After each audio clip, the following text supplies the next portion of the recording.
Greetings from the Institute on Immigrant Integration, Research and Policy at the Rockefeller Institute of Government, State University of New York.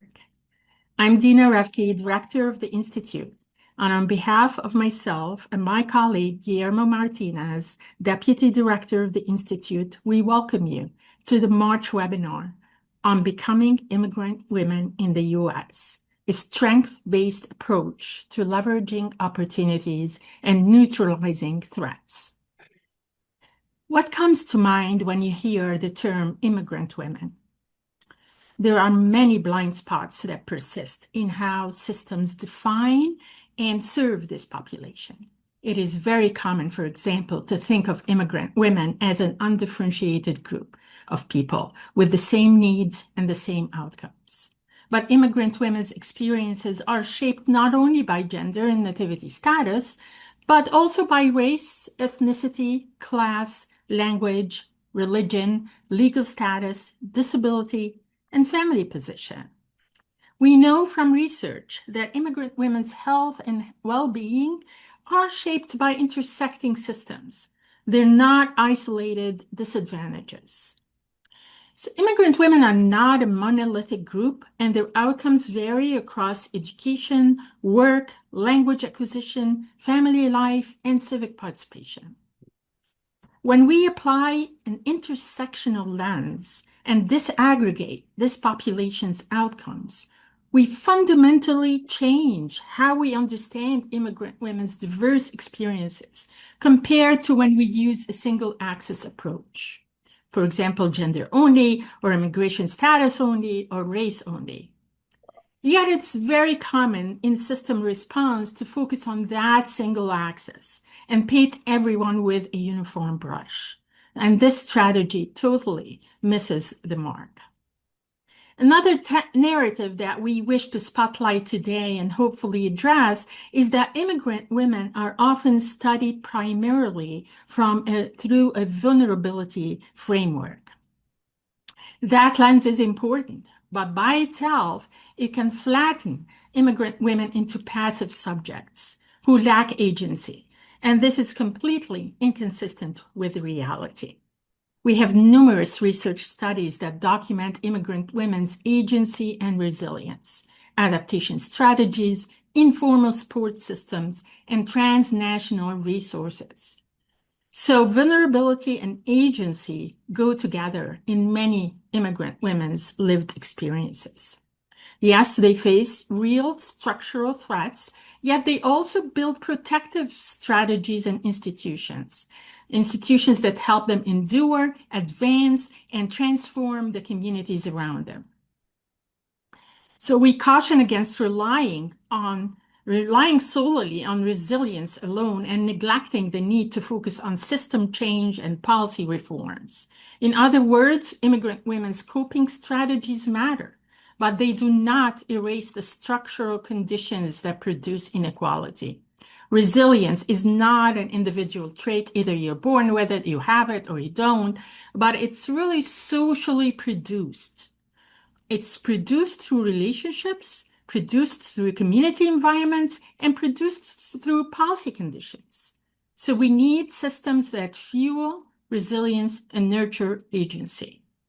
So the question becomes, what are these systems at the individual, interpersonal, community, and policy levels that enable resilience? What do they look like? What are we missing in knowledge or political will to establish institutions that are responsive to the intersectional realities of immigrant women? This is our focus today. We are delighted to welcome our distinguished speakers who will inform our understanding and help us grapple with these important questions. Our speakers today are leaders working at different levels of change, direct services, community organizing, organizational transformation, media, and public narrative.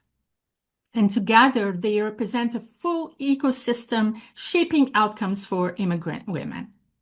Today, we'll explore how these layers intersect and what it takes to build systems that are equitable, responsive, and grounded in lived experience. So first, we are delighted to hear from a true champion of immigrant New Yorkers who has been a vital voice through her leadership at the Assembly. Assemblywoman Karines Rios is the chair of the New York State Assembly Puerto Rican and Hispanic Task Force, and we will hear her recorded remarks. Good afternoon. I'm Assemblymember Karines Reyes. Thank you for allowing me to speak with you today in this important webinar focused on the experience of immigrant women. I want to begin by expressing my appreciation to the Institute on Immigrant Integration Research and Policy at the State University of New York for organizing this valuable conversation and for emphasizing how this work can play a vital role in shaping essential policy and community support. I also want to recognize Dr. Dina Refke and the distinguished panelists whose insights will be crucial to shaping public understanding during this discussion. Your work helps to ensure that the experiences of immigrant women are not only studied, but also widely understood and acted upon. Your leadership helps foster a sense of value and encourages continued collective commitment. It is a privilege to join you today as chair of the New York State Assembly Puerto Rican Hispanic Task Force, and also as someone whose own immigrant journey reflects a deep connection to the shared immigrant experience. I was born in the Dominican Republic and emigrated to the United States with my family as a child. Like so many immigrant families, my parents came here seeking opportunity, stability, and a better future for their children. That journey required resilience, sacrifice, and determination. These are qualities that I continue to see every day in immigrant communities across New York. Before serving in the Assembly, I worked as a nurse in the Bronx.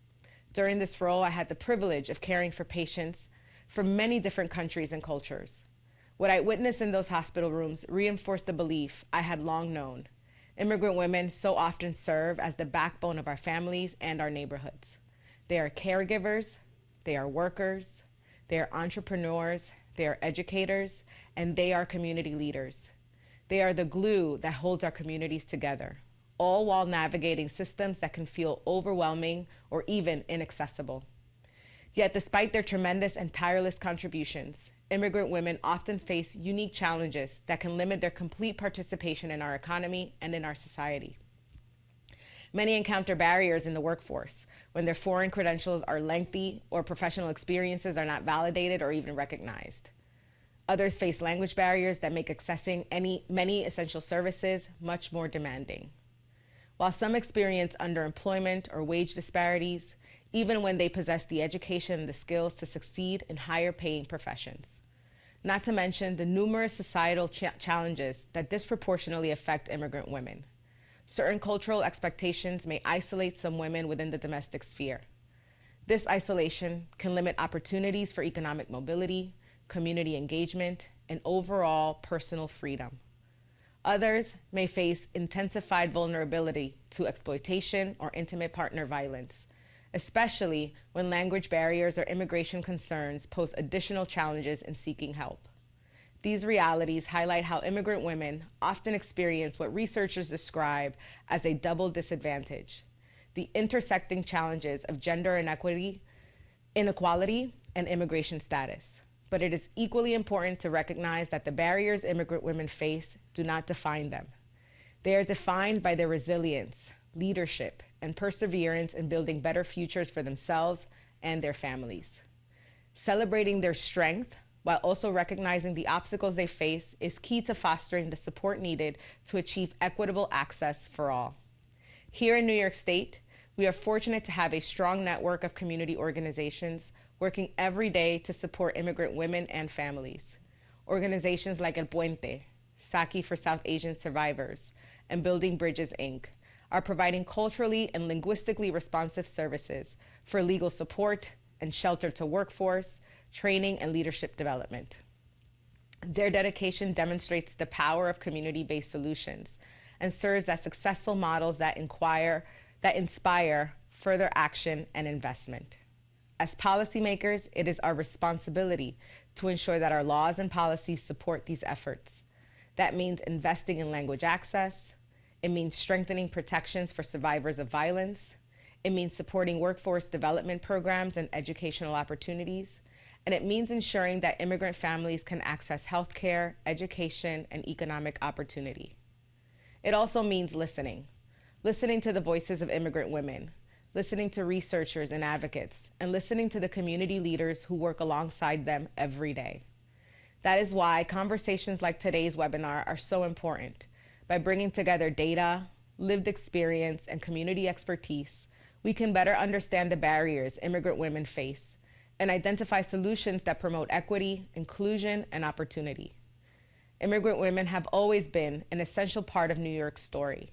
They strengthen our economy, they enrich our culture, and they help build stronger communities across our state. When we invest in immigrant women, we invest in stronger families, stronger communities, and a stronger New York.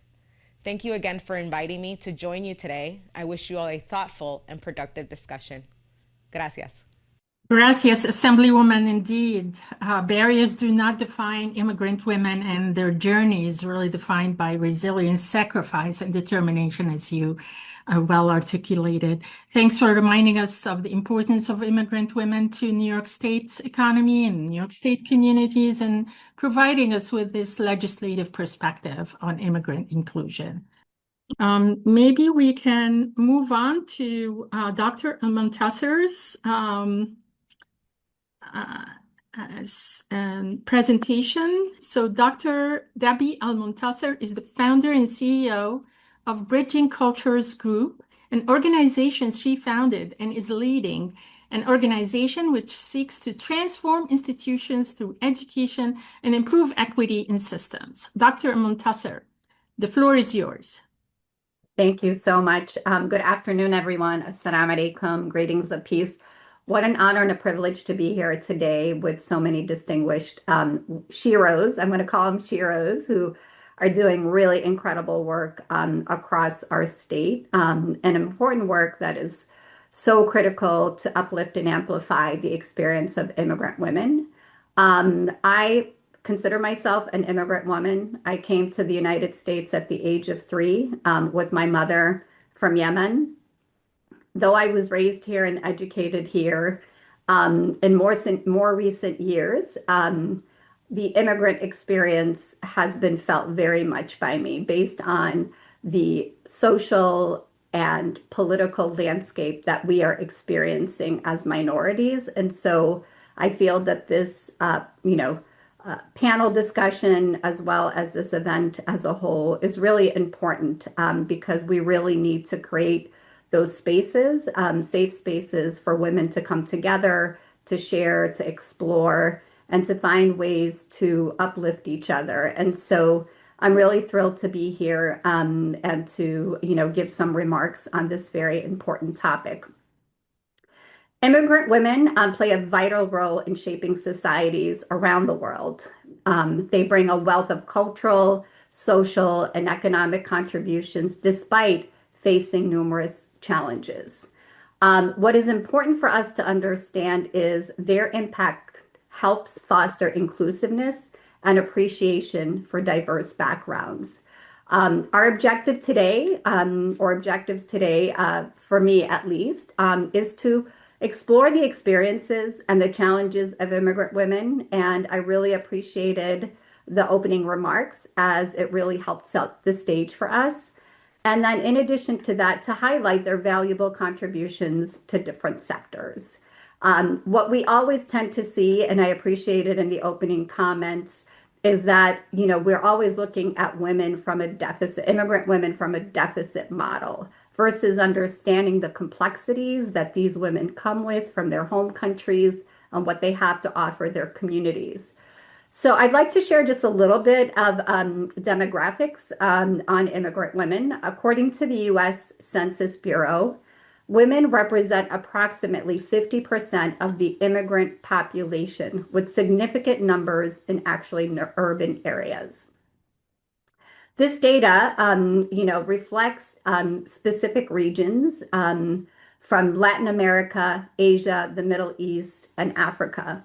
And they're predominant immigrant populations. And so it's really important to note that and understand who we're talking about. So this diversity of immigrant women coming from varied cultural backgrounds, languages spoken, and educational levels among immigrant women is really important to note and understand. It's important to highlight the intersectionality of their experiences based on their race, their ethnicity, and of course, their socioeconomic status. As we all know, diversity is really key and important. Immigrant women bring diverse cultural perspectives, enriching local communities with their cuisine, their traditions, and artistic expressions. This cultural exchange fosters greater tolerance and understanding among different groups, creating a more cohesive and vibrant society. And this is what we all hope and want to see in our communities. Immigrant women contribute to the workforce. So let's start with economic contributions. Immigrant women make crucial contributions to the labor force, filling gaps in industries such as healthcare, manufacturing, and even technology, which a lot of people don't always see. They often work in vital positions that sustain local economies. There are also women who are entrepreneurs, right?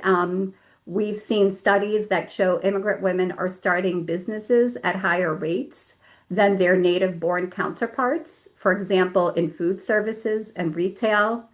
In addition to that, some examples of prominent immigrant women entrepreneurs who have actually successfully built brands and created jobs. And we've seen this with a lot of the fashion designers that we are aware of that have come from different parts of the world and made this place home and created beautiful designs for women and others. So, looking at the labor market and their contributions, the involvement of immigrant women in the workforce, as I mentioned, is critical for addressing labor shortages in various industries, such as healthcare, agriculture, and technology. Their contributions help sustain economic growth and vitality, especially in economies where native-born workforce may be declining. And for entrepreneurship, highlighting important immigrant women entrepreneurs showcases their role in driving innovation and economic diversification. Supporting these entrepreneurs can lead to job creation and stimulate local economies, reinforcing the need for policies that promote access to capital and resources. And these are things that we really should start thinking about as to how to empower women to explore bigger and better things. So highlighting some important information on healthcare, which we see so many women a part of the healthcare system. Many immigrant women work as nurses, aides, or in allied health professions, often facing barriers such as credential recognition.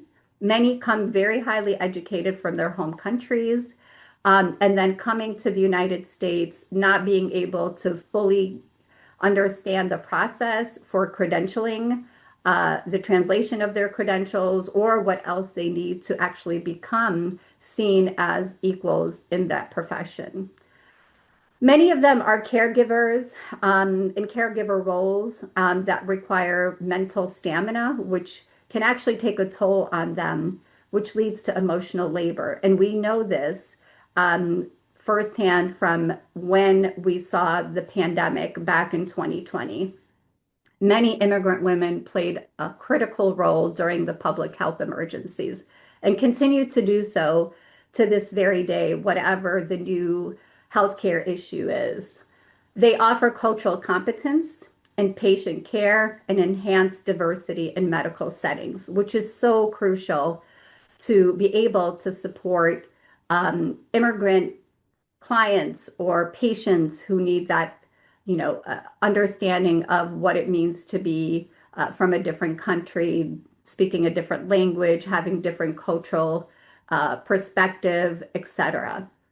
And then in education, many immigrant women serve as teachers or support staff in schools, such as paraprofessionals and school aides, encountering challenges such as limited recognition for qualifications and language barriers, which again requires us as a city, as a state, as a country to really find ways to be able to transfer what they have learned in their home countries to being credentialed here in the United States.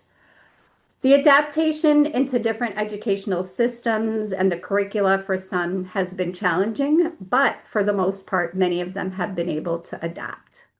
These women have enriched the educational landscape by sharing diverse cultural narratives and perspectives.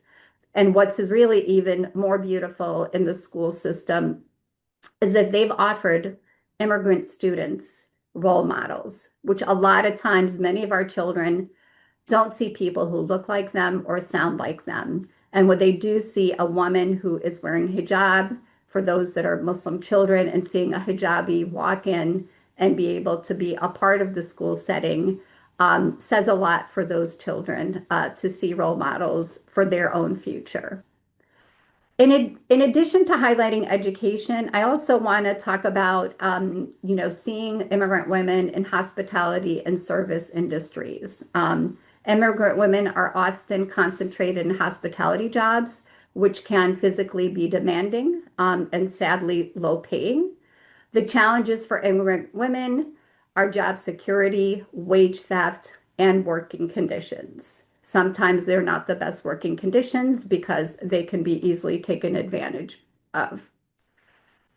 Their role in sustaining local economies and smaller businesses, as well as the cultural exchange facilitated through cuisine and service, is so vital in this industry. And I hope that there'll be opportunities to really support these women to be able not only to work in these professions, but to actually become entrepreneurs. In addition to that, we see women, immigrant women, in community building and civic engagement spaces. Immigrant women are often engaged in community service, advocating for their communities, and facing systemic barriers in civic participation. And so, what is it of us that we need to do to actually help facilitate better opportunities for them to really be able to advocate for themselves, show the agency for themselves and for their fellow women who are struggling? And so we've seen time and time again their efforts in fostering social cohesion within diverse communities. We've seen leadership roles in grassroots movements that address issues like immigration reform, housing, and public health. So it's just a matter of uplifting and centering these women to really give them the opportunity to advocate for themselves and others. Some of the challenges that immigrant women have faced or continue to face are language barriers. And the reason I intentionally left the challenges towards the end is because I wanted to start by how resilient women are and how they have grit to do what they need to do to take care of themselves and their families before I started talking about the challenges. And so, as I mentioned, language barriers really play a huge role. Many, have limited English proficiency, which restrict access to jobs and education and social services. In addition to that, many, experience bias and discrimination based on their nationality, their language, their race, which sadly impacts their ability to integrate and succeed. And lastly, balancing cultures, right? The difficulty of balancing traditional cultural values with societal expectations in new countries, particularly around gender roles. And so, how do we help these women overcome these barriers? It's important for us to look at the implications and the relevance of the experiences and the contributions of immigrant women. They are far reaching, impacting various sectors of society, policy making, community dynamics. There are several key points worth discussing. One, cultural enrichment. Diversity in community. Immigrant women bring diverse cultural perspectives, enriching local communities with cuisine, as I mentioned earlier, traditions and artistic expressions. This cultural exchange fosters greater tolerance and understanding among different groups, creating a more cohesive and vibrant society. As we all know, representation matters. Their experience and contributions emphasize the importance of their representation in various sectors, helping to challenge stereotypes and promote inclusivity. Second, I think is important is social integration and belonging. This requires community building. The role of immigrant women in social organizations and community efforts highlights their significance in fostering social cohesion. By focusing on their experiences, this underscores the importance of creating inclusive communities that support immigrant voices and perspectives. I've talked about civic engagement. This too is very important. The active participation of immigrant women in advocacy and civic engagement emphasizes the importance of their rights and representation and policy discussions. This involvement can lead to more equitable policies that address the needs of diverse populations. And lastly, championing equality, right? We know that gender and intersectionality are important in all aspects of life. Immigrant women often face compounded challenges with intersectionality of gender and immigration status. This understanding is crucial for developing policies and programs that specifically address their unique needs and experiences. We need to create empowerment initiatives by focusing on mentorship and community support organizations, the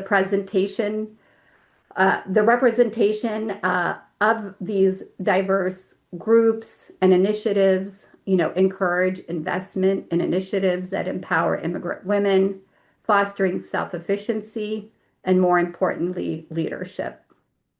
In addition to that, it's really crucial to encourage allyship.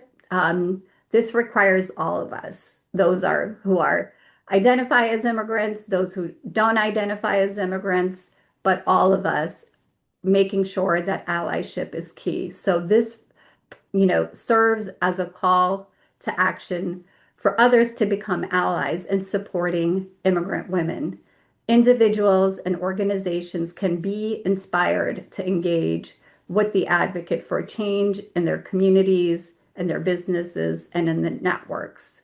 From a policy perspective, advocacy for support services, the challenges faced by immigrant women, including language barriers and discrimination, point to the need for targeted support services. Policies that address these challenges, such as language education, and I mentioned earlier, credential recognition, which is really important for immigrant women, and anti-discrimination laws are essential for facilitating their integration and empowering their contributions to society. Through collective awareness, I believe advocacy and support, we can harness the strengths of immigrant women for a richer, more diverse community. And so lastly, in closing, I'd like to also add, we must identify and highlight community programs. There are so many organizations across the state that focus on women, and some of them are here with us today. There are community organizations and nonprofits dedicated to supporting immigrant women's education, job training, mental and social health services that also provide mentorship. So mentorship programs and providing guidance and networking opportunities, promoting success stories. What we always tend to hear are the challenges and the vulnerability of women, but we never hear about the resilience. And so providing those opportunities for success stories to be shared only will help other women thrive through these initiatives. In conclusion, it is critical to support immigrant women, that's why we're all here. Society must support in recognizing the vital role of immigrant women in building inclusive communities. And in closing, I'd like to just put out there a call to action. I encourage all of us here today and those who are watching from wherever you are to support local initiatives, engage in advocacy, and elevate the voices of immigrant women. Thank you. Dr. Muntasser, thank you so much. This has been a wonderful, comprehensive call to action. And we can't wait to delve deeper in that conversation with the panelists, our distinguished panelists. Now we are pleased to introduce the rest of our panel.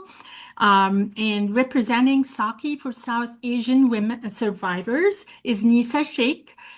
Nisa and Saki for South Asian Women work to stabilize the lives of survivors and their families and enable participation in community life. And representing El Ponte is Diane Morales. El Ponte builds community leadership, creates grassroots demands for change.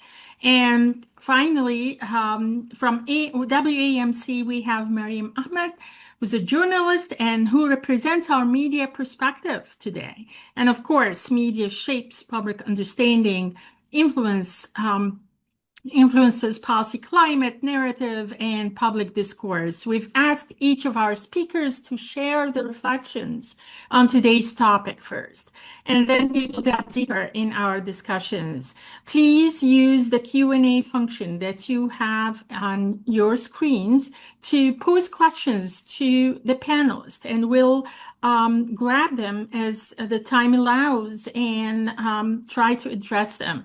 Unfortunately, because we are in a webinar format, this is the only way that participants can interact with our panelists. So we're looking forward to getting your questions.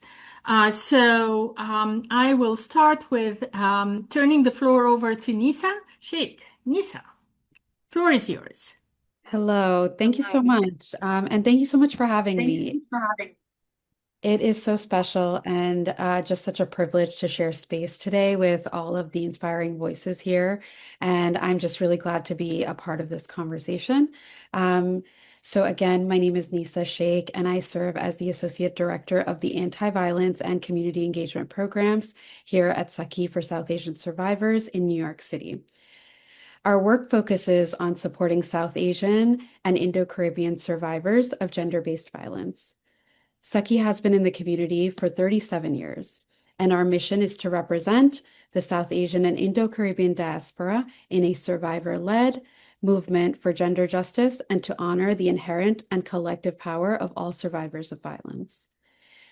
We at Saki envision a world where interpersonal, intergenerational, and cultural violence does not exist, and where the South Asian and Indo-Caribbean diaspora experiences safety, healing, liberation, and power. At Saki, we approach this work through a culturally responsive, survivor-centered, community-based lens. We recognize that survivors' experiences are shaped not just by violence, but by factors like immigration status, language access, family and community dynamics, caste, and economic barriers. A big part of what we do is building trust and creating spaces where survivors feel seen, understood, and supported, not just in moments of crisis, but as they navigate long-term healing and stability. For us, this includes advocacy, community building, and ensuring survivors can access resources in ways that feel relevant and affirming. Our team includes staff that speak 8 South Asian languages currently. We support survivors to navigate several systems through our many programs. These programs include crisis intervention, shelter and housing support, legal justice, economic stability, individual and family counseling, and designated support for youth survivors. Our food justice program is available in 2 boroughs with the ability to deliver food as needed, and includes and is equipped with culturally specific food and other necessities. Our community engagement program raises awareness about gender-based violence and the broader movement. We do this by distributing information and resources in the community through canvassing, partnering with other community-based organizations, and creating safe spaces for our communities. Our team also works to provide training and technical assistance around cultural competency and working with survivors in the Indo-Caribbean and South Asian communities. We also are advocating for policy change at the city and state levels. At Saki, we strive to provide a comprehensive and holistic system of support for community members who reach out to us. I'm really looking forward to this conversation and to sharing more about what we're seeing on the ground and what it takes to truly support immigrant women in building safety and autonomy in their lives. Thank you so much. Thank you, Nisa. We're turning over to Diane Morales Alponte. Diane, the floor is yours. Thank you so much. And good afternoon to everybody. I'm really honored to be able to participate in this conversation with you all. I particularly appreciate the opportunity to contribute to the public narrative about immigrant women. Often, as has been alluded to by other speakers, and particularly in recent months and in recent years, immigrants and immigrant women, more specifically, are being discussed through a lens of a deficit and what they lack, what barriers they face, what systems they have to navigate. And while those challenges are real and cannot be ignored, they're really only part of the story, and they're not, in my mind, the most powerful part. Through my life and my work, I've centered a different truth, the truth and the reality that immigrant women are leaders, builders, caregivers, innovators, culture bearers, and change agents. Across generations and geographies, immigrant women have sustained families, they've strengthened local economies, they've revitalized neighborhoods, and they've shaped movements for justice and for equity. Their contributions are not marginal. They're foundational to the social, cultural, and economic fabric of this country. In our work at El Puente, that's where we begin. We begin with the assets, not the deficits. We acknowledge, we elevate, and we celebrate the knowledge, the resilience, the multilingualism, the adaptability, and the deep community ties that immigrant women bring with them and that they utilize to continue to cultivate and build and strengthen our communities. Excuse me, I am struggling with allergies today.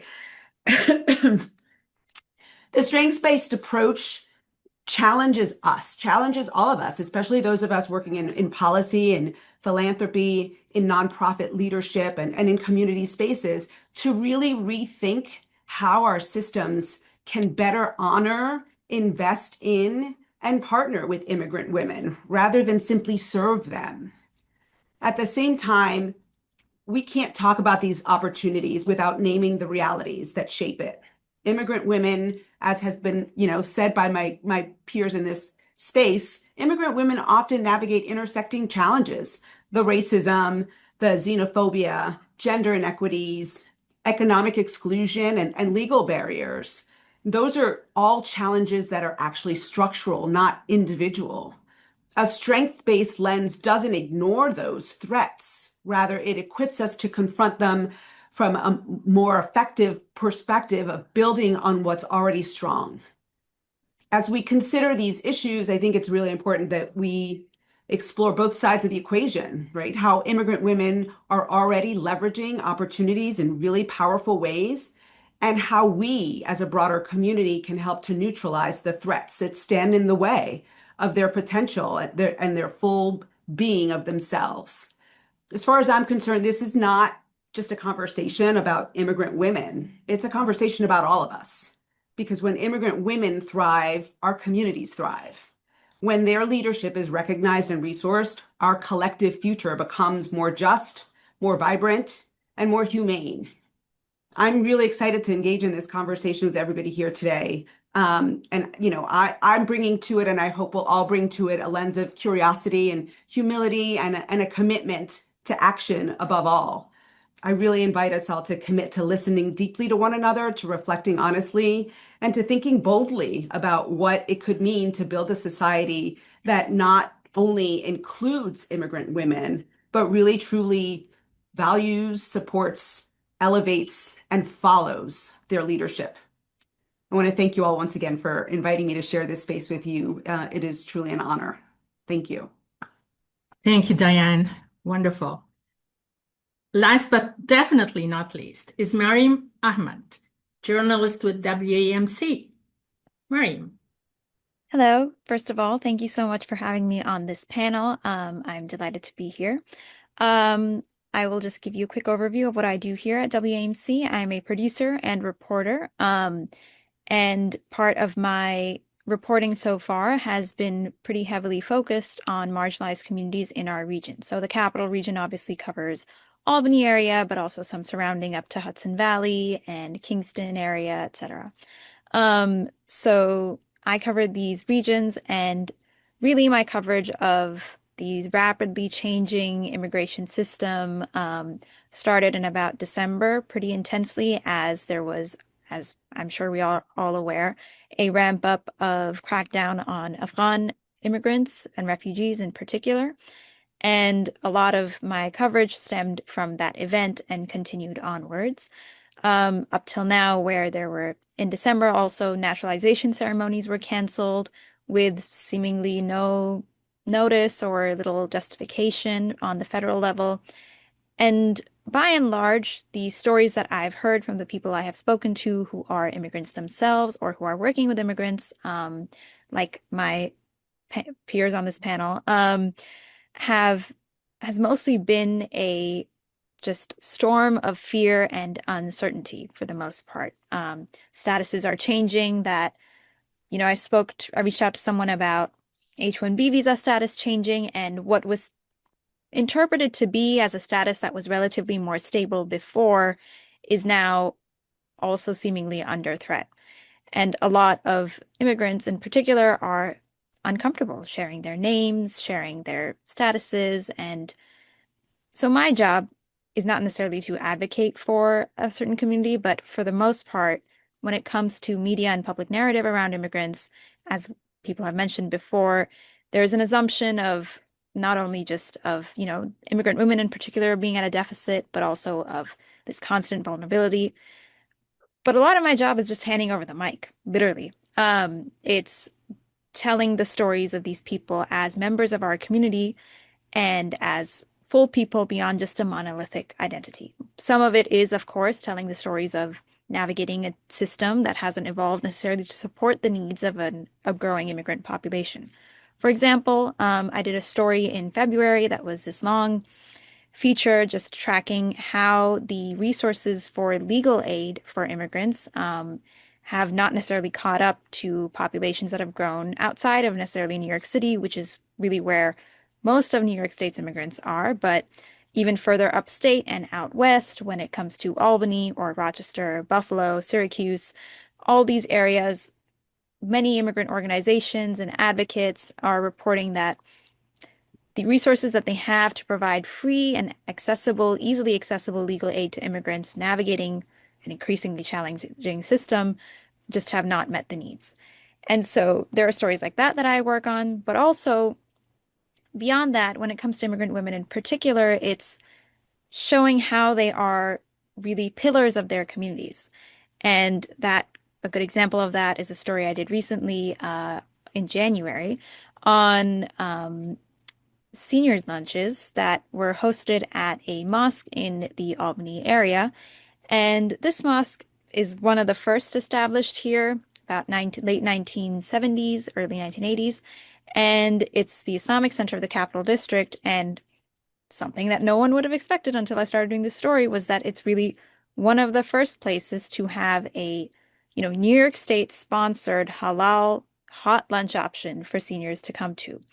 And it's stories like these that are remarkable, in that they're just here in little old Albany, but also that they show that immigrant women in particular are leading, building community and supporting each other, because this senior lunch campaign started from a women's meeting, weekly meeting that these community members used to have starting in the 90s.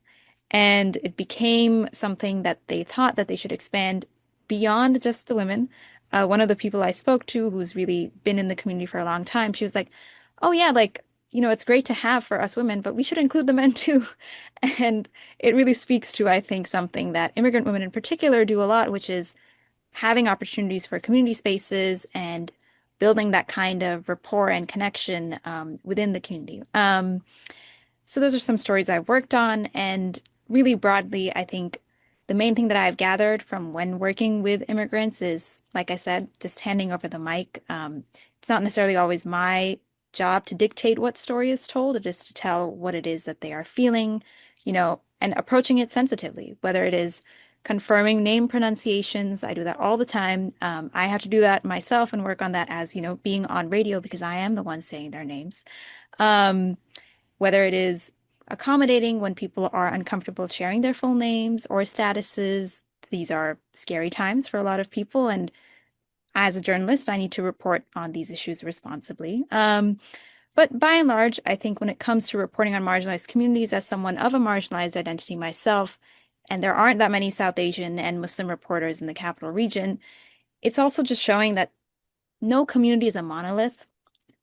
We tend to speak of immigrants in particular in very broad terms, but every little story like seniors' lunches or things like that that chip away at showing how broad these communities are, how diverse they are, plus also, the intersectional disadvantages they face, I think serve to make a much more nuanced and interesting even public narrative. And that is what I do. And that is, I think, really the responsibility of most journalists.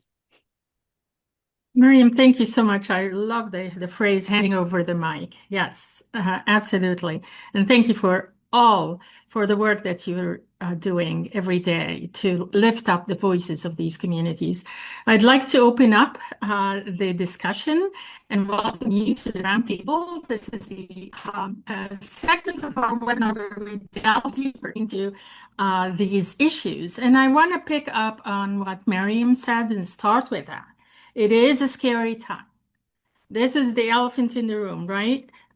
Everybody who does work in this space, including us, are feeling, how our communities, these communities of immigrant New Yorkers and beyond, are really reeling from the criminalization that is happening at the national level, and really the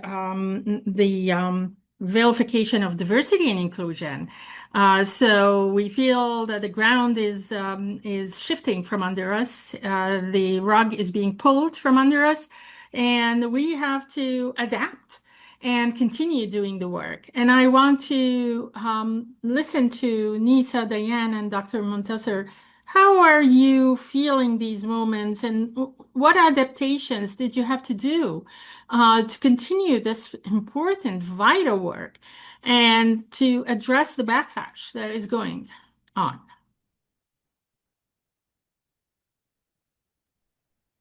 I can jump in to kick us off in terms of some of the more obvious work. We do legal clinics, immigration clinics for the community. We experienced a dramatic drop off initially in terms of folks showing up for the services. And as we all know, these are some of the most vulnerable among us, even the ones that are pursuing the rightful legal way for status here. So we had to resort to a whole list of different alternatives to provide to access to and continue to serve those community members. How we communicate with them is one thing we had to change. Where we provide the services is another thing we had to change. Not being able to or doing less of sort of public kind of outreach, the flyers and the social media and those kinds of things in order to protect the community members that we serve. We've been in this building for 44 years. For the first time ever, we've actually locked our front door, right? And so, in order to access the building, people have to ring a doorbell and identify themselves, and, in order to access, because we want to be sure that the people that are inside the building are protected and are safe, that the building can actually continue to serve as a safe haven for community members that access services here. But these are all changes that we've had to implement in the last 3 to 4 months because of the impact of what is going on nationally and what's been going on in our neighborhoods in order to be able to continue to serve and provide for folks who need us the most. And these are just, these are, I'm sure, not the sort of deepest, biggest kinds of changes, but these are some very, first response kind of immediate access types of changes and responses that we've had to make in order to continue to serve. And things have thankfully improved in terms of who's showing up to access services, but we are working harder to get people in through our doors to get the services they need. That's just one way.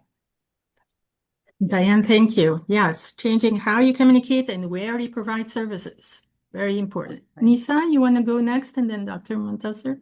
Yeah, absolutely. Thank you. And I'm seeing a lot of parallels in what we're doing at Saki with what a lot of what Diana was saying. So just shifting how we're putting out communication. A couple months ago, we made our website very limited and about what information is public.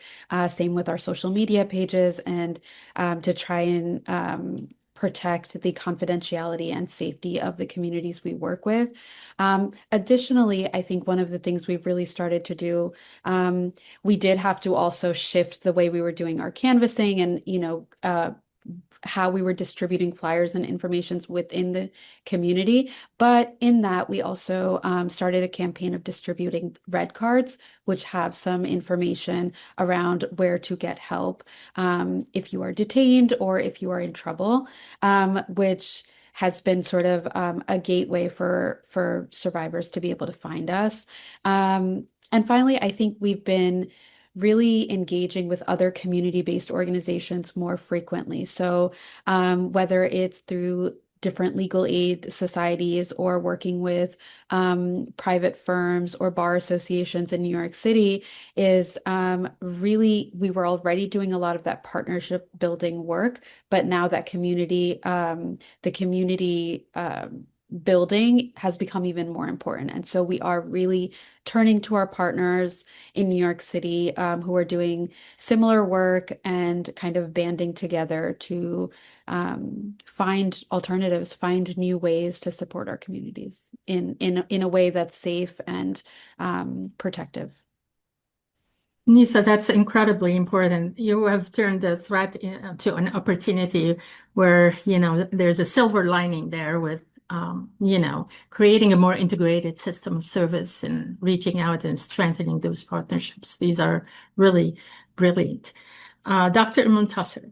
Yeah, thank you. The rise in hate in our city as well as our nation, especially targeting immigrant communities, has been really devastating for many of us. And so, on a local level here in New York City, the rise of Islamophobia and anti-Muslim, sentiment has actually, within the last month, we've seen two hate incidents happening to Muslim women. And so, with the mayor's office of hate crimes prevention, we are going to be launching a project called, or a fellowship called Nisa Fellowship, which actually is going to be comprised of immigrant Muslim women and non-Muslim women to develop the allyship that I talked about. A lot of times what we are seeing is organizations are working in silos, but not working in partnership and allyship. And so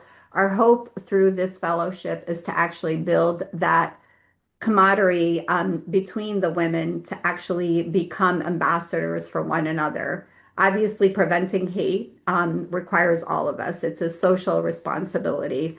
And that's where the way that we are looking at this project is to build this network of women to actually work together, to be in solidarity with one another, and to dispel all the stereotypes and misconceptions that people have about us as women in general, let alone when we are looking at Muslim women and the bias and discrimination that they are facing. So we are really thrilled. This is going to be actually launching in the next couple of weeks with weekly sessions.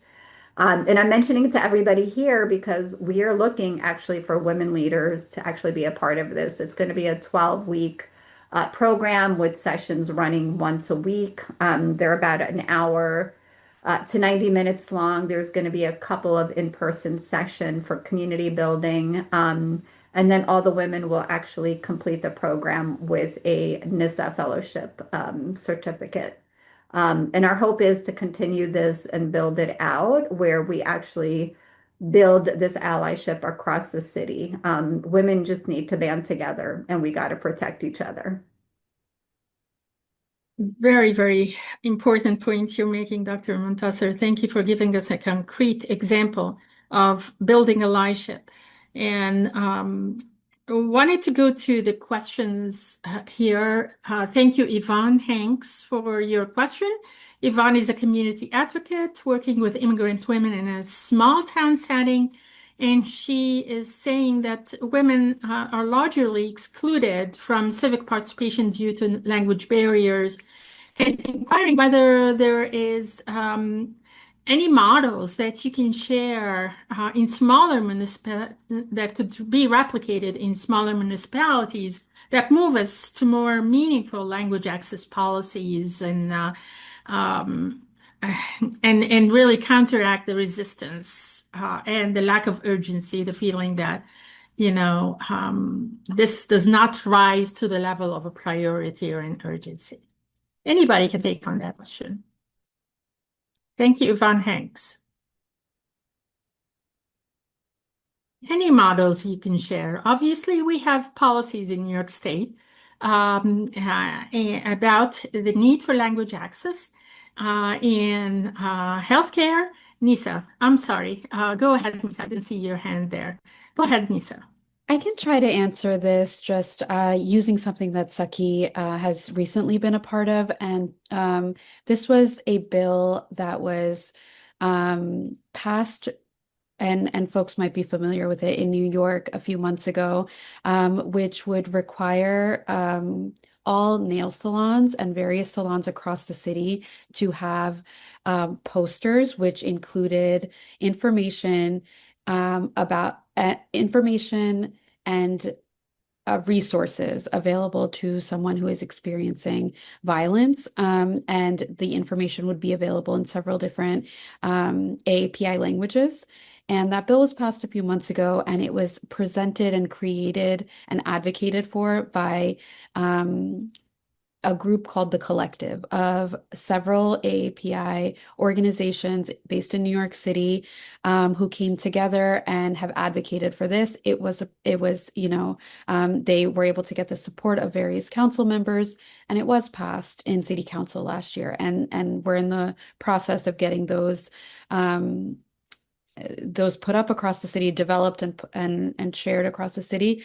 And I think that may demonstrate a little bit of that community building I was talking about earlier, is like more power in numbers.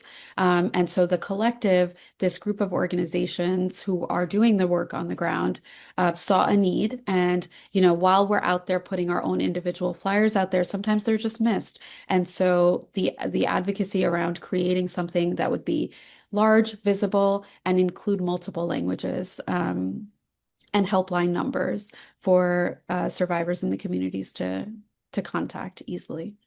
So I'm not sure if that answered the question, but just thought it was a relevant example. Definitely, it's a local effort to address the issues. Anybody else want to weigh in on this question? I mean, I think of this question is in terms of like two prongs, right? One is the policy piece, right, which requires a level of organizing, coordination, and advocacy around what it is that we want and need. And I think it's all forms of communication. It's written communication. It's verbal communication, to really be as immersive as possible. And then there's, the second part of that, which is, sometimes you get a policy passed and the implementation piece is lacking. And that's really where the rubber meets the road. That's where the change needs to happen. And I think on some level, it requires a commitment to hiring the multilingual, the staff that speak the different languages, to prioritizing the funding of the materials that are accessible in multiple languages. So there's a two-pronged piece to this, right? There's the how do we pull together to get our local municipalities to recognize the urgency and the importance of these initiatives and this need. And then there's the piece of how do we push to actually get it done, rather than having it be a nicety that sort of sits in the legislative books but never actually makes it to the community.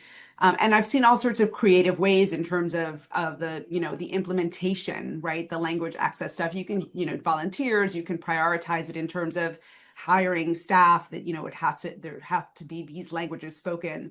But I really think that the most successful things change happens when those two pieces are working in coordination and in conjunction, where you can move to have the effective policy change made and then have it come to fruition. Thank you, Diane. This is incredibly important because we see how uneven that implementation is, even in an area of healthcare and really healthcare institutions, large institutions where, there's implementation is ad hoc and fragmented and not really consistent or compliant with the policies of New York State. And so, I mean, you need obviously the awareness, but you need to push for compliance with the policies. The policies are the first step. They're not the last step, as Diane points out. And so we really need to advocate and we know that New York State Office for New Americans are doing an incredible job in this area. The Office for General Services as well. We have a language access coordinator and language access office as well that may provide resources that are needed. So we'll start there and we'll hopefully get to a point where we don't have to duplicate efforts rather at the local level every time we need language access, but have a centralized resource that serve the entire state and serve different areas. I want to go to a question by Philomena Azevedo from Hunger Free New York City, and she's asking how the big beautiful bill affects immigration or immigrant women today. Anybody can take that on. And obviously, we'll take an issue with the immigrant women. You need to define who you're talking about when you're talking about affecting the policies affecting everybody. With this bill, I mean, again, some of the structures that we took for granted are really being changed as we speak. Some of the funding issues of Medicare and Medicaid, and it's going to affect all women who are reliant on the funding and reliant on these resources. But anybody else want to weigh in on this question?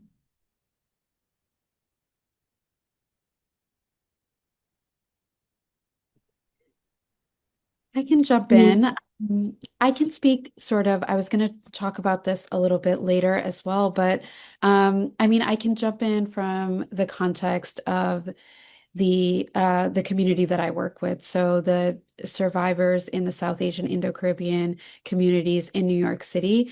And, one of the things that I was going to answer is to say what's one of the biggest barriers faced by survivors in when seeking help, and immigration is number one, and it has always been a major barrier, but now in the place that we are in the world we're in, it is escalated to no end. And so I think the way that it's affecting our communities and the way that it's now a very risky and dangerous barrier is it can show up in a couple of different ways. So we have survivors who are on dependent visas on the person who is causing them harm. They're worried that if they were to seek support or reported in any way, that it would jeopardize their dependent visa. In the past, we've seen a lot of avenues and a lot of places for support, but slowly we see those avenues kind of being taken away. It's a lot more risky now to be in sort of a limbo immigration status. And that being said, the changing political climate in general and what that means to seek any kind of support. If a survivor is on a limited status, even something as simple as going to an HRA office may seem really terrifying in a way that it didn't before. So this fear of institutions, the fear of law enforcement, all of the avenues that previously kind of existed as support systems for survivors in immigrant communities looks very different now. It's risky, it's dangerous, and there isn't enough support. And even from a legal perspective, even having a lawyer right now doesn't feel like enough protection. Thank you. Absolutely, Nisa, and let alone the public benefits funding that is being taken away. Mariam, it's your turn. Yeah, I wanted to speak to one of the impacts that some of the, especially legal aid providers I have spoken to, have expressed. That is a basic one, but cost. TPS fees and TPS is a temporary protected status. It's, what it sounds like, it's temporary. There's no necessarily real avenue beyond that to the usual legal, steps of immigration process. But the fees for that have gone up. And some of the legal aid providers I've spoken to have said that not only are particularly undocumented immigrants afraid to pursue that application process, there's also that barrier that advocacy organizations or legal aid providers can't necessarily stop the gap. So when it comes to that kind of impact, it's something that would not necessarily be as apparent to people who are outside of these circles or who are not speaking to these same people, but it's definitely one of them that can turn major. It's $50, $75 to someone who is not in these communities might not be that much, but for them, it can be a lot and can mean the difference between them getting a status or not. Another thing that is not necessarily part of the Big Beautiful Bill, but is something that I think is important to note is also lawyers who are in immigration cases. There was a new federal policy introduced that basically, might stumble a little bit here, but that basically introduced, changed the status of legal service providers where, it's termed a kind of like public service. And so post 5 years, they could get better, they could get student debt rid of sooner, but that has also changed. So this lawyer I spoke to me on condition of anonymity and completely on background because he was afraid, like they're afraid of any, spotlight on their organization that could potentially compromise them and make them a target. So those are just a couple of things that on the federal level have impacted a lot of local organizations as well. Thank you, Mariam. Diane? I needed a moment to think about that. There's a couple of things that come to mind. One is that the any sort of eligibility for subsidized or affordable housing for couples has been impacted if one of those two people has what is considered questionable status, right? So anything that's not like a full citizen. And so that is impacting access to housing. Also for folks who are entrepreneurs and seeking business support or business loans, if they are connected to, affiliated with, or partnered with anybody whose status is other than a U.S. citizen, eligibility for that kind of assistance is also coming under question. And then the other thing that came to mind, and this was based on what Miriam was saying, there's a whole list of careers and professions that have been deprofessionalized and that are no longer being considered sort of professional. And the economic impact and the sort of ripple effect of that on hundreds of thousands, if not millions of people across the country is one that if that doesn't get corrected, is one that will have a ripple effect for generations to come. From an economic perspective. So those are the things that came to top of mind for the Big Beautiful Bill. Thank you, Diane. Obviously, also the tone that it sets for the whole nation has had that triple effect of vilifying all immigrants, not just people who may lack papers, do not have documentation. So let's go to, want to remind participants that you can jot down your questions in the Q&A, and we will take them. I want to go to Dr. Montasser about some of the work that you do with organizations and the Bridging Cultures group. Obviously, the research says that the more you narrow the gap between the distance between native and foreign born, and the more you create that mutual understanding and quality interaction between these two groups, the more you have understanding and the more you have the likelihood that you will decrease the tone of hostility and negativity and stereotyping. And I wanted to get your perspective on what your organization does with organizations and what works in making organizations inclusive, and whether you have any models to share about that idea of narrowing the distance in programs or interventions that create those quality interactions. Dr. Montasser? Maybe we lost Dr. Montasser. But the other panelists do you have any thoughts on that? Oh, go, Dr. Yeah, go Montasser. ahead. I don't have any thoughts. I apologize. No problem. Any other thoughts on narrowing the distance? Because we know from research that, those cultural bridges are not created in isolation, but we really need to engage the native born as well, right? And not just the foreign born, because we don't exist in silos. And those interactions, unless they are really quality interactions that are managed and structured, they may lead to further stereotypes. And we know from literature that diversity itself, if it's not managed, it can create distance. It can make everybody, as Putnam would say, go into their shells and retreat in their total shells and refuse to interact. So do you consider this as in your work where you try to foster interaction or dialogue between native born and foreign born?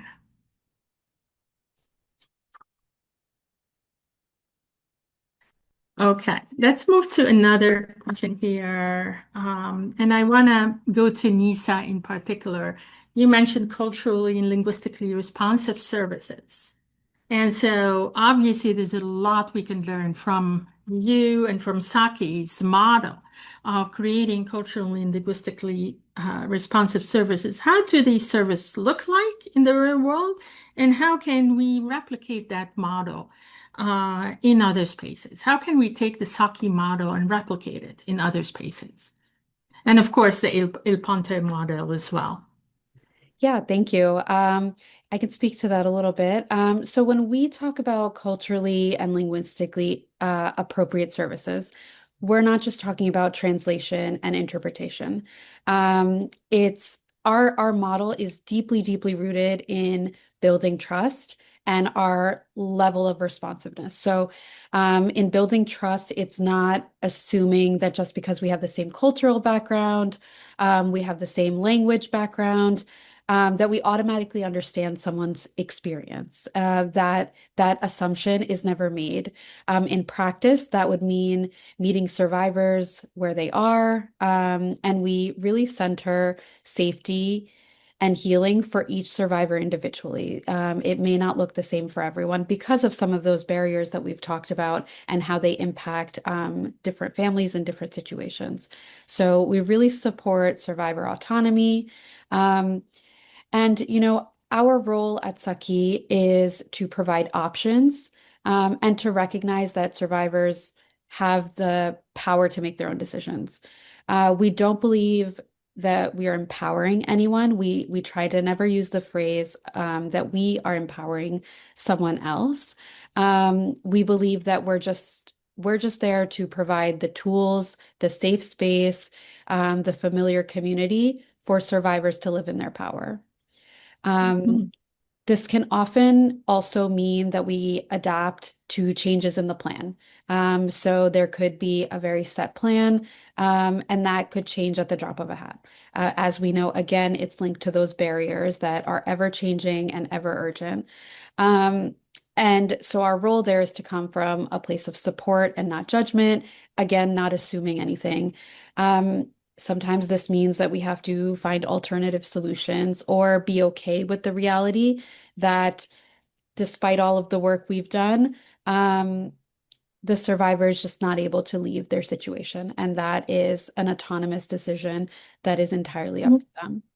Um, I want to touch on linguistically a little bit. Again, it's more than just speaking the same languages. So it's ensuring that all of our communication is nuanced, trauma informed, and is culturally is culturally grounded because that's a big part of why we exist to provide this niche layer of services. Culturally, again, it means recognizing the risks that survivors may face in their communities. It's building trust over time and offering support that affirms their identities, and not just in crisis, but in healing. Um, we want to ensure that our services are not just accessible for all in all of these ways, but truly holistic and responsive to the communities we serve. And just to illustrate it a little bit, two examples that I can think of right off the top of my head. I talked about our food justice program a little bit earlier, so both of those are rooted in our offices in either Brooklyn, in both Brooklyn and Queens. They are stocked with culturally specific groceries, takeaway meals, and we also recognize some of the barriers to coming into our office. And so we have the delivery option available. We are trying to, I heard Miriam talk a little bit about halal. A lot of our community members are Muslim. And so we've been working hard to try and integrate some of the halal options. All of the food served at our events and workshops is halal as well. We have vegetarian options, so very rooted in culturally specific practices. And along with that, a lot of our outreach material, most of our outreach material that we're distributing is translated into the main South Asian languages. So Bengali, Hindi, Urdu are most spoken by our communities, and we're working on several more languages. Thank you. Wonderful. And I see the elements that are really responsive there is that egalitarian nature of what you do, really treating women with the respect they deserve, the trust in their agency.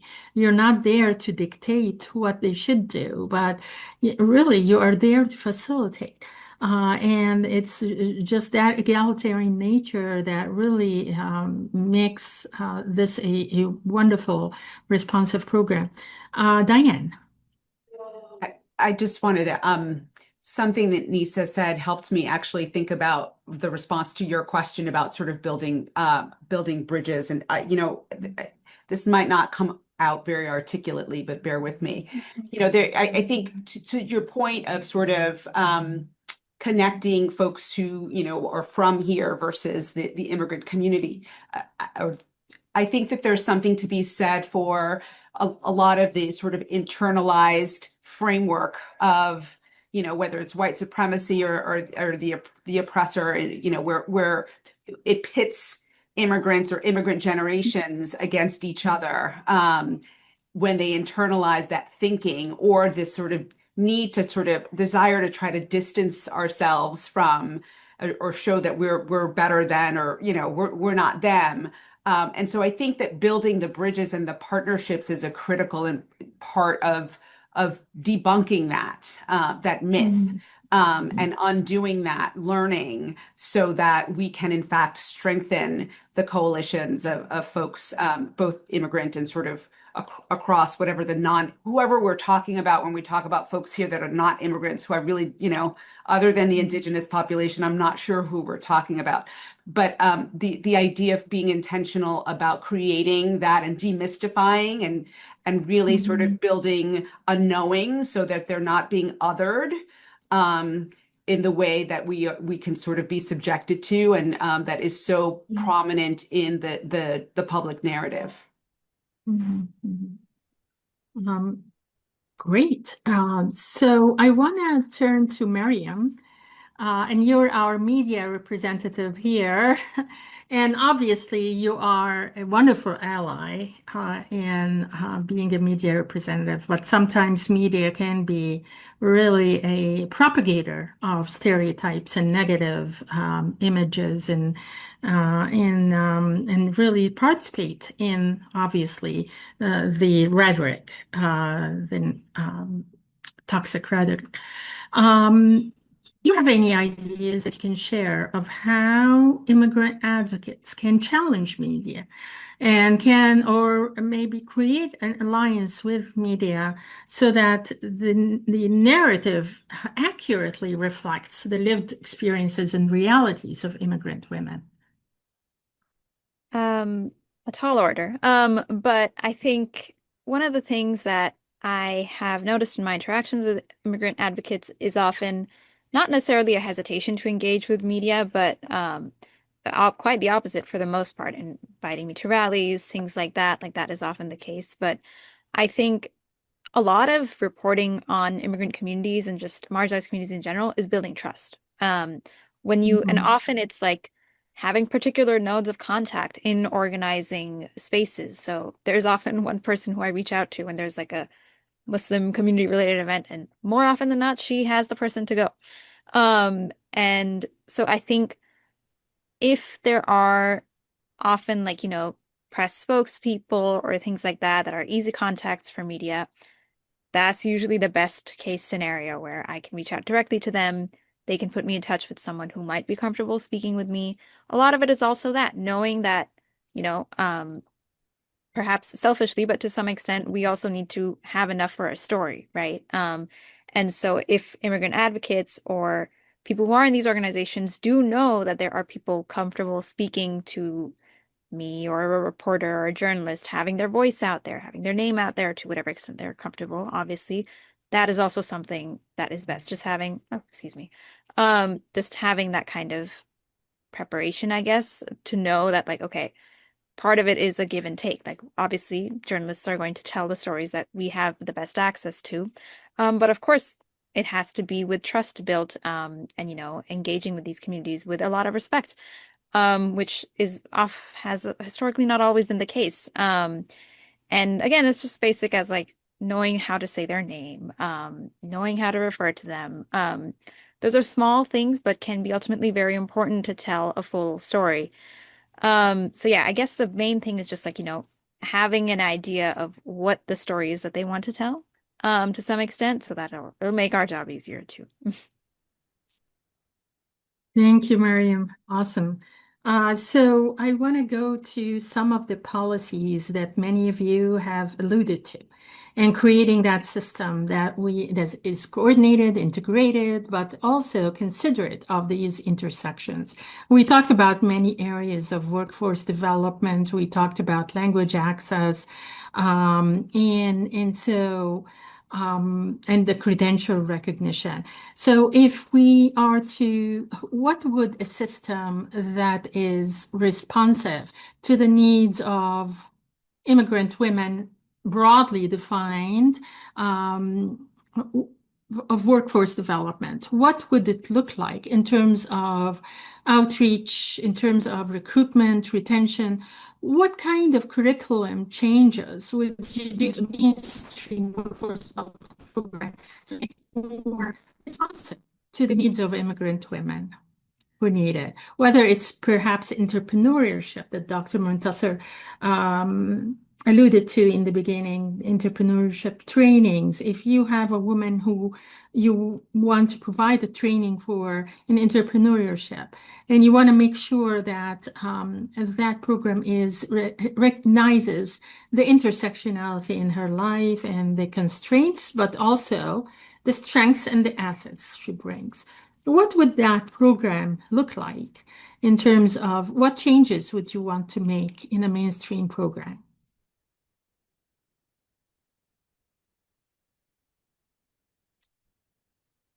Any thoughts? I'm Anybody happy to can. chime in. Okay. I'm happy to Dr. chime Mendes, you in. go.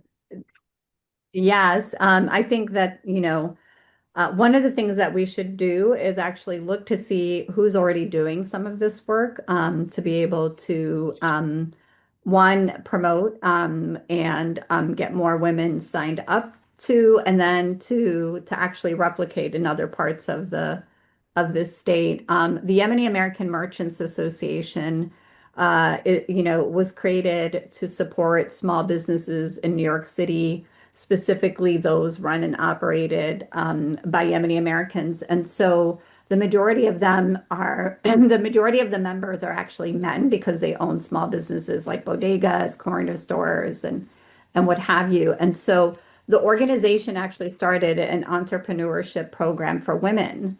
And so it has actually helped women, Yemeni women and Arab American women, become small business owners where they're actually running their own business, whether it's from their own home or from a brick and mortar, through a partnership with the Small Business Services agency here in New York City, where they actually provided them with the assistance and support of how do you register your business. And so the way that the organization was able to do it was by providing culturally sensitive programming for them. One, it was in their native language, Arabic. Two, a lot of the materials were actually translated. And then three, helping them complete their applications to get registered.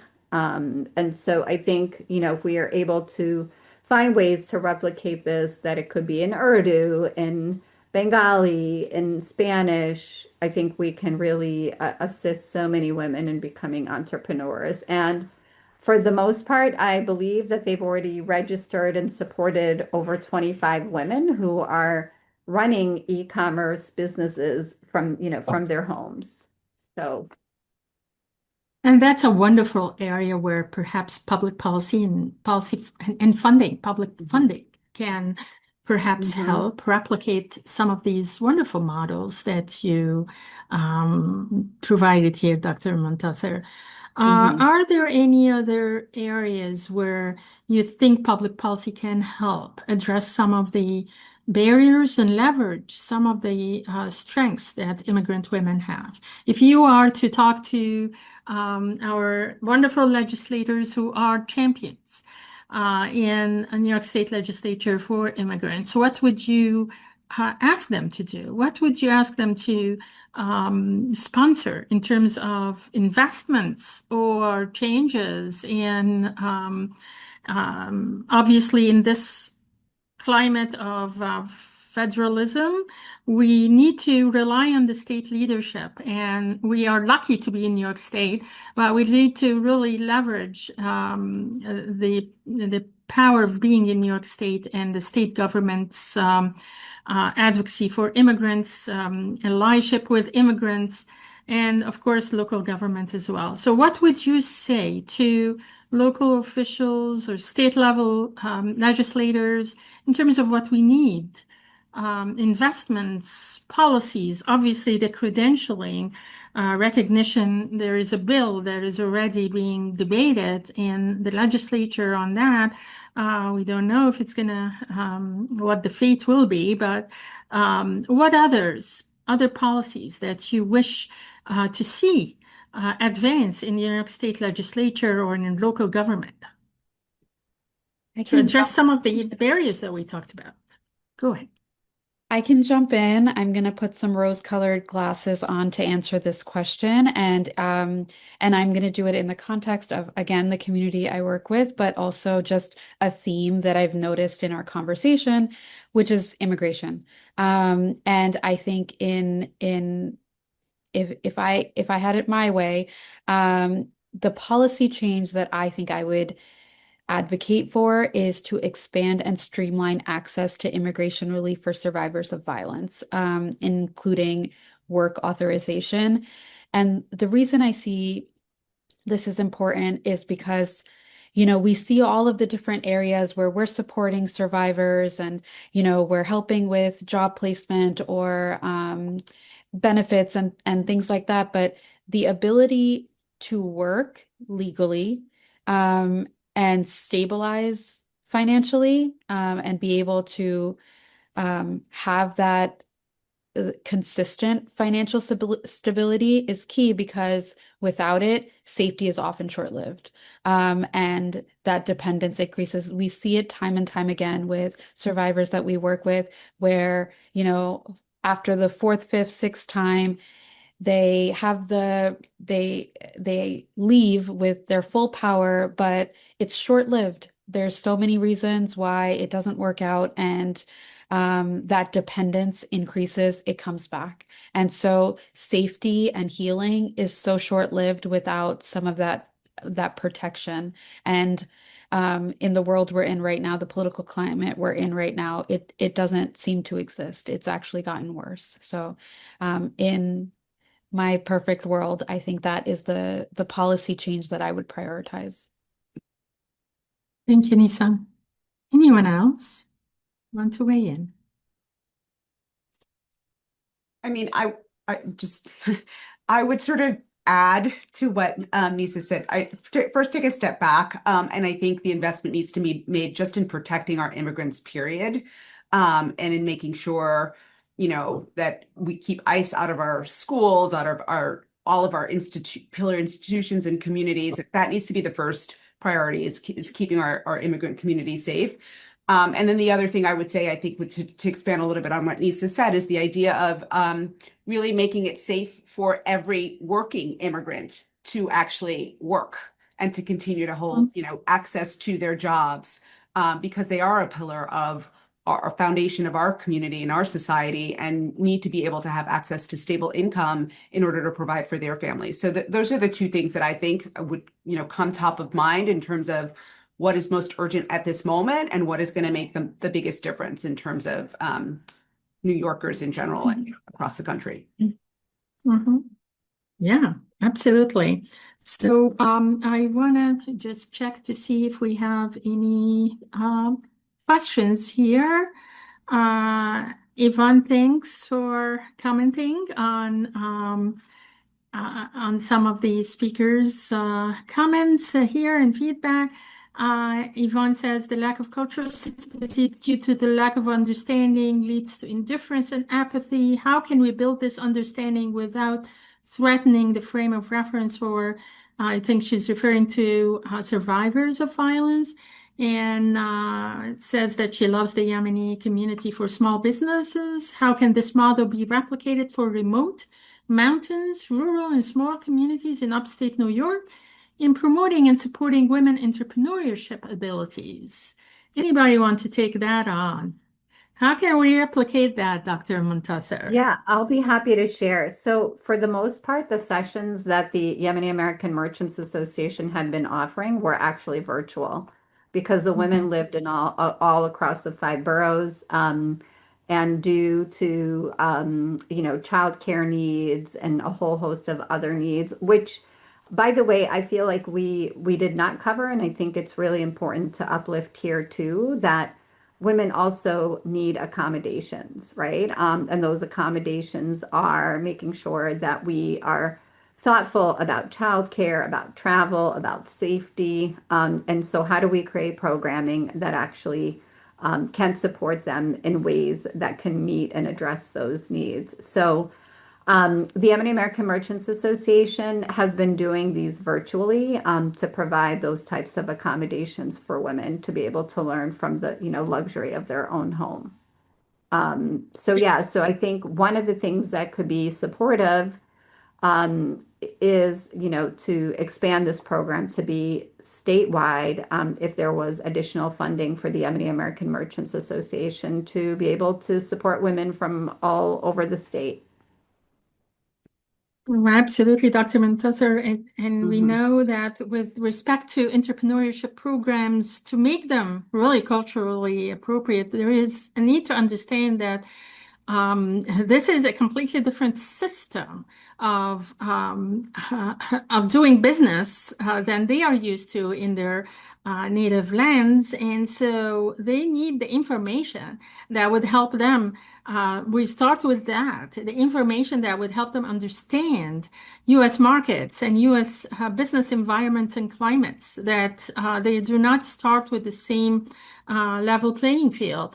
Access to capital is really important, and of course, language and culture that needs to be considered when we talk about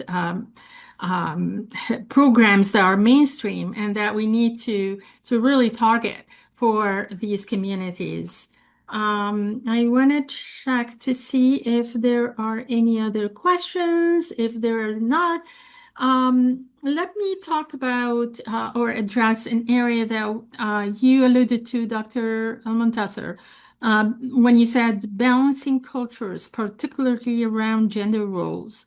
And this is something that we need to discuss in with respect to traditional immigrant women's communities, where you said sometimes traditional roles keep them in the private sphere and hinder them from participating in the public sphere.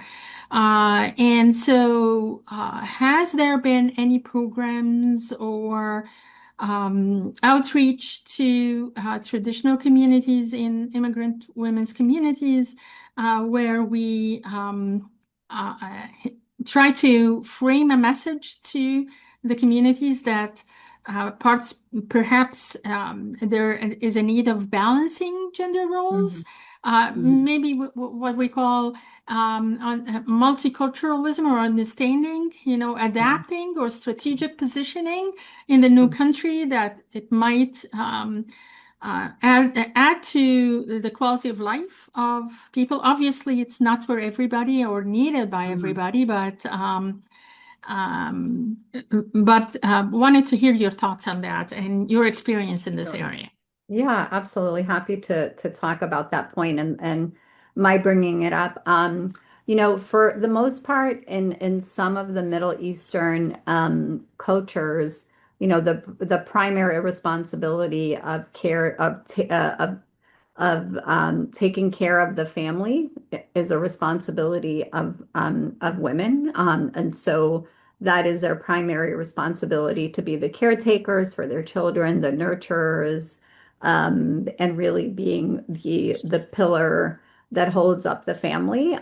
So for example, within the Yemeni community, that is a role that, women uphold, very strongly to make sure that they are providing for their families. And so what the Ebony American Merchants Association has done, is to provide programming that doesn't take them away from that responsibility, but provides them the sense of autonomy, the education, to be able to do that. And so one of the things that it's done is work closely not only with the women, but also their husbands, and helping them understand that for them to succeed in running their own business, that they need to make sure that their wives are independent, to be able to take themselves to the doctor, to go to the school and speak to their child's teacher, to be able to go shopping without having to be taken everywhere and have a translator on hand. And so, through ESL programming, virtual ESL programming, many of these women have now learned English. Some of them are actually going into GED programs. Some of them are actually going into workforce training programs virtually. And as I mentioned earlier, some of them now have actually started their own e-commerce businesses right from their home, using a trade that they are good at, whether it's cooking or arts and crafts. And what they've done now is that they actually hold these quarterly bazaars where they actually sell to one another and sell to the public, through these business bazaars that they hold. Thank you, Dr. Muntasser. I know that, Diana, you need to hop to another meeting. So I want to provide you guys, it looks like we had a little misunderstanding with the ending time. So I want to provide you, our distinguished and esteemed panelists, an opportunity to just in 2 minutes tell us what you really hope for the future, and the creation of that ideal world where we have an integrated, intersectional system of service that really fits the bill with what we all talked about in terms of leveraging the strengths of immigrant women and really neutralizing the threats. We start with you, Dr. Muntasser. My hopes, for the next few years is to really expand on funding that will actually support women's programming, whether it's workforce, gender-based violence. There is never enough funding. And I think all of us on this, on this Zoom call would agree there's never enough.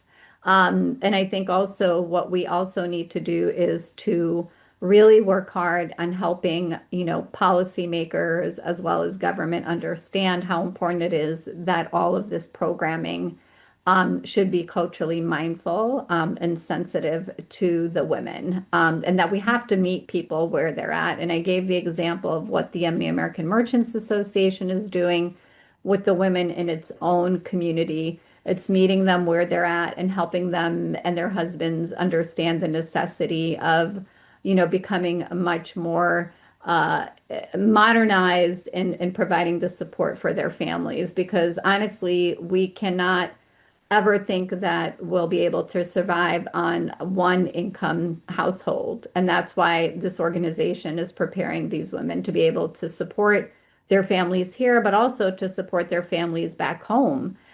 Because many, immigrants that are coming to the United States are coming from war-torn areas or impoverished countries, and they have the responsibility of supporting their families back home. So how do we support them to be able to be successful in supporting their families and then their extended family, from where they came from? Thank you, Dr. Muntasser. Mariam, we'll go to you next. I think as far as narrative and storytelling goes, one of my biggest things being here at WAMC and just in general has always been to just, treat the communities you're covering with respect. Too often, immigrant communities are painted in a wide brush, whether, communities of color as well. This is the case. I think, words matter. And particularly from the people whose words people are reading and interacting with and listening to all the time. And I think one of my goals for our industry and just, as a journalist myself is to interrogate the words that we are using and talking about people and communities that are all too often treated as a monolith, and particularly immigrant women all too often treated as helpless victims or to people who are more vulnerable than most, which yes, they are, but there's also a lot more strength and resilience that I think is often missed in these stories. So I guess that's my main goal. Thank you, Mariam. Diane, your hopes for the future. Thank you so much. First of all, thank you all for this conversation. It's been really great, and it's always nice when you feel like you can learn something, and I'm learning all the time, and thank you all for that. I think about a very specific sort of slice of the immigrant women community that we've been talking about here. In terms of my work and the work we do at El Puente, women are 54% of the immigrant population in New York City and 78% of the domestic worker community. Whether they're home health aides or they're childcare workers or housekeeping, they are in fact a key part of the what I consider the economic and the cultural engine that is New York City.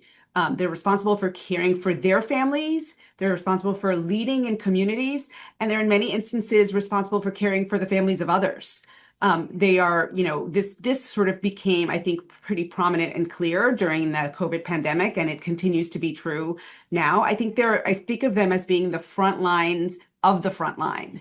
And so, when I think about what my sort of hopes and dreams are for this community, I think about them being able to unapologetically take up space, to claim space in New York City, to tell their stories, to claim their voice, right? The idea that so often the narrative around immigrant women is controlled by other people, I think is highly problematic. And that's one of the things that we focus on in our work through the arts also with the community. So I think about that, and I think about making it possible for them to be seen and to be visible, as opposed to kind of being the invisible fabric that supports so much of who we are in New York City. And that can take a variety of different sort of forms, whether it's through journalism or storytelling, or through kind of being the face of the workforce or communities or leaders. So I think about a lot of different ways in which we can elevate, center, and follow immigrant women, and that's what I'd like to see in the future. Thank you, Diane. Thank you. Nisa, hopes and dreams for the future. I absolutely agree with my fellow panelists, but for myself, I would add that I would prioritize deep cross-system coordination at the local level so that community-based organizations, legal services, public systems, they're not operating in silos. And this could include, this would mean shared protocols, stronger partnerships across the board, and providing resources, financial resources, for the frontline advocates who can support survivors holistically in a linguistically and culturally appropriate way. I think together these changes would address both sides of the issue, is reducing systemic barriers for immigrant women while also supporting a more connected and responsive network in practice. Thank you. Thank you so much. And I want to conclude with that thought that Nisa shared with us, a system that really nurtures resilience and agency and that neutralizes those threats that we talked about and alleviate vulnerability is really a system that has targeted, worker-centered workforce integration, credential recognition, sector-based training, and language access. Another takeaway is that it's a system that practices inclusive governance, as our speaker said, inclusive representation, participatory policymaking, a system with a robust, affordable, available quality care infrastructure, and it's a system that really advances the intersectional policy design, moves us away from the one-size-fits-all immigrant or gender policies, and really one that ensures that our consistent infrastructure support investments in sustainability of that infrastructure to help immigrant families navigate and thrive and survive in their communities. Again, thank you so much for our esteemed panelists, Dr. Debbie Montasser, Diane Morales, Nisa Sheikh, and Mariam Ahmad. Thank you for joining us today and for your wisdom and insights. We really appreciate it and hope everybody has a wonderful rest of the day. Thank you, everybody. Thank you for Thank you so having much. us. Thank you. Take care, everyone. Bye-bye. Bye-bye.